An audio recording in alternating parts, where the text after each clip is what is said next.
আসসালামু আলাইকুম। সংবাদে আপনাদের সবাইকে স্বাগত। সংবাদ শিরোনাম। দ্রুতই দেশে ফিরে নির্বাচনে অংশ নেওয়ার ঘোষণা তারেক রহমানের। বললেন, জয়ী হলে প্রধানমন্ত্রী হবেন কিনা ঠিক করবে জনগণ। বিগত 17 বছর গুম তারা যা করেছে এর জবাব যেরকম তাদেরকেই দিতে হবে, ঠিক একইভাবে 71 সালে কোনো রাজনৈতিক দল যদি তাদের কোনো বিতর্কিত ভূমিকা থেকে থাকে তাহলে তাদের জবাব তারাই দিক।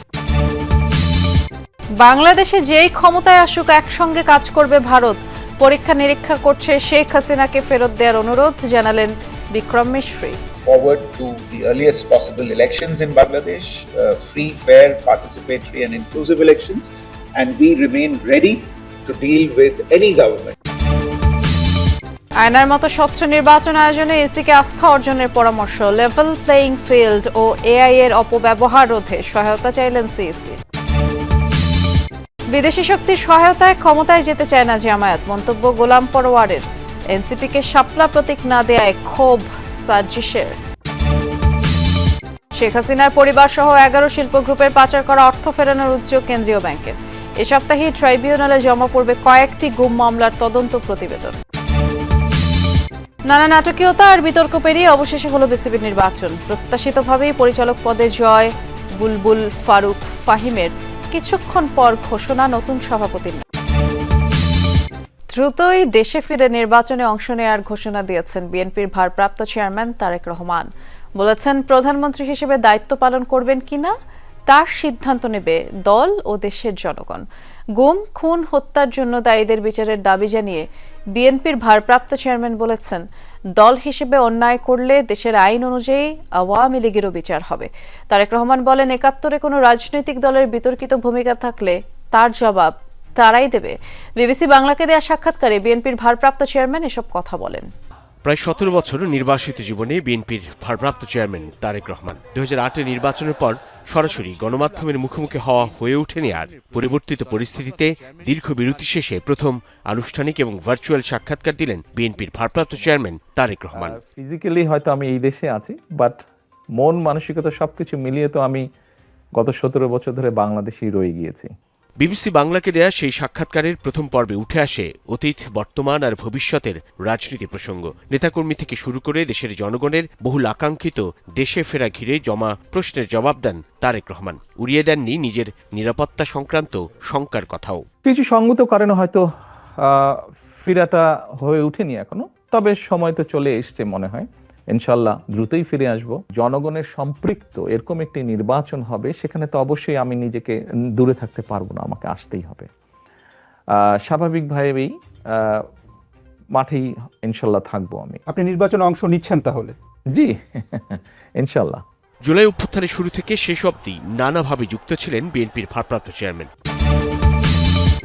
বাংলাদেশের নির্বাচনে যেই ক্ষমতায় আসুক তার সঙ্গেই কাজ করবে দিল্লি, এমনটা জানিয়ে ভারতের পররাষ্ট্র সচিব বিক্রম মিশ্রী বলেছেন, অংশগ্রহণমূলক নির্বাচন কেমন হবে তা ঠিক করতে হবে বাংলাদেশের জনগণ ও সুশীল সমাজকে। দিল্লিতে ডিক্যাপ সদস্যদের সাথে মতবিনিময় অনুষ্ঠানে তিনি বললেন, শেখ হাসিনাকে ফেরত চেয়ে বাংলাদেশের অনুরোধের বিষয়টি পরীক্ষা নিরীক্ষা করছে ভারত। পারস্পরিক সৌহার্দ্য বিনিময়ের লক্ষ্যে ভারত সফরে রয়েছে diplomatic correspondent association of Bangladesh DCAB সদস্যদের একটি প্রতিনিধি দল। সোমবার সকালে দিল্লি সাউথ ব্লকে দেশটির পররাষ্ট্র সচিব বিক্রম মিশ্রির সঙ্গে মতবিনিময় করেন তারা। You will have a very satisfying and fruitful visit to India. মতবিনিময়ে উঠে আসে বাংলাদেশ ভারত সম্পর্কের প্রসঙ্গ। দুই দেশের পারস্পরিক সম্পর্ক নিয়ে ভারতের অবস্থান তুলে ধরেন দেশটির পররাষ্ট্র সচিব। আসন্ন জাতীয় সংসদ নির্বাচন নিয়েও কথা বলেন বিক্রম মিশ্রী। জানান, যারাই নির্বাচিত হয়ে ক্ষমতা আসবে তাদের সঙ্গে কাজ করবে Bharat. We look forward to the earliest possible elections in Bangladesh, free, fair, participatory and inclusive elections, and we remain ready to deal with any government that emerges from these elections with a popular mandate. আসছে জাতীয় সংসদ নির্বাচন স্বচ্ছভাবে আয়নার মতো পরিষ্কার করতে চায় EC. নির্বাচন কমিশন বিশ্বকে দেখাতে চায় ভোটে কোনো লুকো ছাপা হচ্ছে না, বলেছেন CEC AMM Nasir Uddin.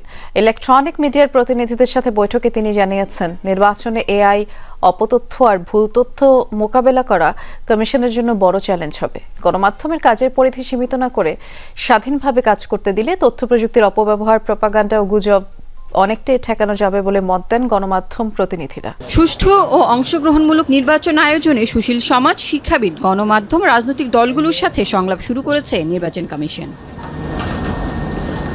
EC ভবনে দ্বিতীয় দিনের সংলাপে গণমাধ্যম প্রতিনিধিরা ইসির নীতিমালার সমালোচনা করে। বলেন, গণমাধ্যম ইসির অংশীজন। স্বচ্ছ নির্বাচন আয়োজনে তথ্যের অবাধ প্রবাহ নিশ্চিত করতে হবে ইসিকে। লেভেল প্লেইং ফিল্ড শুধু তফসিল ঘোষণার পরে কি কার্যকর হবে? এখন থেকে আমাদের কার্যকর করা শুরু করতে হবে। আপনার কোথায় কি মানে এই যে এখনই আপনার অনেক জায়গায় অনিয়ম হচ্ছে, প্রিজাইডিং অফিসার, পোলিং অফিসার, তাদের সঙ্গে যদি আমি কথা না বলি তাহলে আমি স্যার কিভাবে জানবো যে তার উপরে কোনো চাপ আছে কিনা? এই বিষয়গুলো তো স্যার আপনার পক্ষে প্রতিটা কেন্দ্রে গিয়ে সম্ভব না, আপনার অফিসারদের পক্ষে গিয়েও সম্ভব না জানা। এটা জানতে পারবে একমাত্র সাংবাদিকরা। জামায়াত ইসলামীর ব্যাপারে বহির্বিশ্বের আগ্রহ বাড়লেও বিদেশি কোনো শক্তির হাত ধরে ক্ষমতায় যেতে চায় না দল, মন্তব্য করেছেন জামায়াতের সেক্রেটারি জেনারেল অধ্যাপক মিয়া গোলাম পরোয়ার। বিকেলে জামায়াত আমির ডাক্তার শফিকুর রহমানের বসুন্ধরার বাসভবনে বৈঠক করেন বাংলাদেশে সফররত তুরস্কের উপপররাষ্ট্রমন্ত্রী এ বেরিস আকিনচি। বৈঠক পরবর্তী সংবাদ সম্মেলন করেন গোলাম পরোয়ার। জানান, সব রাজনৈতিক দল সংস্কারের বিষয়ে একমত হলে দেশে সুষ্ঠু নির্বাচন সম্ভব বলে তুরস্কের উপপররাষ্ট্রমন্ত্রীকে জানিয়েছেন জামায়াত আমির। বৈঠকে ফিলিস্তিন ও রোহিঙ্গা ইস্যুতে তুরস্ক প্রেসিডেন্টের ভূমিকার প্রশংসা করেন ডাক্তার শফিক। বলেন, বাংলাদেশ ও তুরস্কের মেডিকেল এবং শিক্ষা ক্ষেত্রে যৌথভাবে কাজ করার সুযোগ রয়েছে। জামায়াতের নিবন্ধন ফিরে পাওয়া এবং নির্বাচনে অংশ নেওয়ার সুযোগ তৈরি হওয়ায় অভিনন্দন জানান এ বেরিস আকিনচি। যে নির্বাচন কমিশন একটি দলকে একটা মার্কা দেওয়ার ক্ষমতা দেখাতে পারে না, সেই কমিশনের প্রতি দেশের মানুষ কিভাবে আস্থা রাখবে, এমন প্রশ্ন তুলেছেন এনসিপির উত্তরাঞ্চলের মুখ্য সংগঠক সার্জিস আলম। সকালে নাটোরে দলের জেলা সমন্বয় সভার আগে প্রেস ব্রিফিং করেন সার্জিস। বলেন, যেহেতু শাপলা প্রতীক পেতে আইনগত কোনো বাধা নেই, তাই আগামী নির্বাচনে এনসিপি শাপলা প্রতীক নিয়েই অংশ নেবে। যে মার্কাগুলো মানুষের হাসির খোরাক যোগায় সেগুলো না রাখার জন্য নির্বাচন কমিশনকে অনুরোধ করা হবে বলেও জানান সার্জিস। কথা বলেন পার্বত্য চট্টগ্রাম ইস্যুতেও। বলেন, দেশের সার্বভৌমত্বের প্রশ্নে কোনো আপোষের সুযোগ নেই। ষড়যন্ত্রকারীদের বিরুদ্ধে কঠোর ব্যবস্থা নেওয়ার দাবি তিনি জানান। শেখ হাসিনার পরিবার সহ 11 শিল্প গ্রুপের পাচার করা অর্থ ফেরত আনতে 7টি আন্তর্জাতিক প্রতিষ্ঠানের সাথে ব্যাংকগুলোকে চুক্তি করার পরামর্শ দিয়েছে বাংলাদেশ ব্যাংক। ব্যাংকের শীর্ষ নির্বাহীদের সাথে বৈঠকে এই পরামর্শ দেওয়া হয়।